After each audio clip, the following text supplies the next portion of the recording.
Talagang head turner sa kalsada ang driver nito mula sa Bulacan. Dahil sa laki ng kanyang minamaneho, di mo iisipin na isa palang lady driver ang nagmamaniobra ng manibela.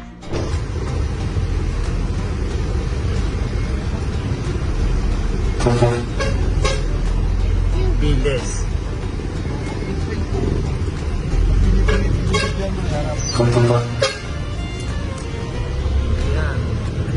Start po akong mag-drive ng truck noong 2017. Business na po ang tatay ko na pinamana nila sa akin yung truck. High school po ako ganun, na yun po ang business ng family ko. Nakalakihan ko din dito. Nakikita ko din sila yung kung paano yung nagawa nila. Tapos parang nakaka-amaze din kasi sobrang ang laki po kasi ng unit ng truck. Matapos makagraduate sa course of Management Accounting sa kolehiyo, napagdesisyonan niya magpatakbo ng sariling unit ng truck.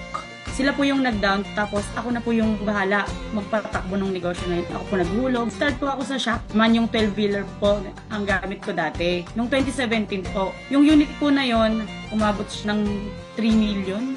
Mayroon daw tauhan na driver si Ann, ngunit kapag may absent o naka-leave, nagre-relyebo raw siya dahil naghihinayang siya sa kita. Nang magkaanak taong 2020, nag-focus muna siya sa kanyang pamilya.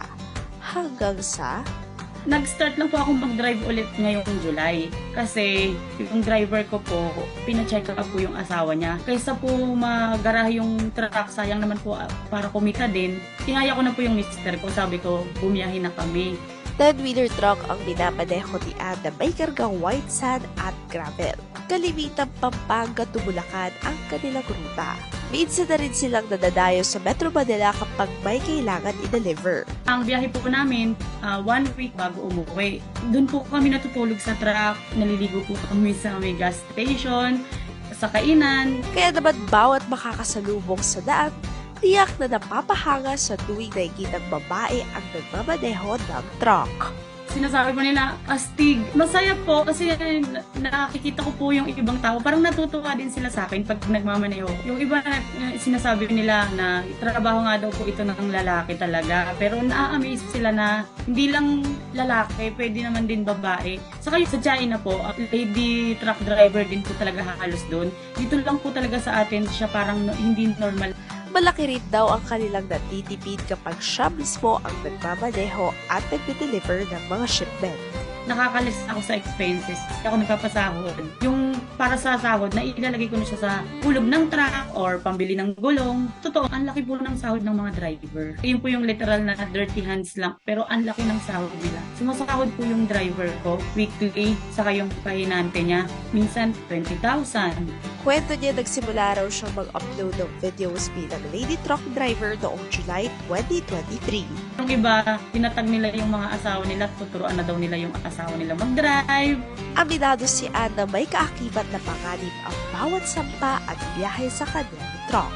Sa katunayan, minsan na siyang na-aksidente noong 2018. Nagdi-discarga kami, hindi po na-check ng pahinante ko yung discargahan niya. Po kasi yung isang gulong nakalubog, may tendency po talaga na bumuwal po siya. Kasama po akong bumuwal ng truck. Nasa loob po ako. Nasaktan po ako. Nadaganan ko po yung driver ko. Minor lang naman po. Kaya po pag talaga nagmamaneho, yung isang paan namin nasa hukay na. Delikado po talaga. Sa negosyong trucking na raw umikot ang kanyang buhay. Dito na rin niya nakilala ang kanyang partner na si Alvin. Mayroon silang isang anak na hilig na rin daw ang kahit anong laruan na truck. Hangad daw ni Ann maging inspirasyon sa mga kababaihan na kaya rin nilang magmaneho ng malalaking sasakyan. Kaya din po natin yung mga babae. Sana mas dumami pa po yung mga lady driver na kagaya ko. Saka marami nagsasabi, mas okay nga daw po yung babae kasi daw po yung hindi kaskasero, kalmado po sa daan,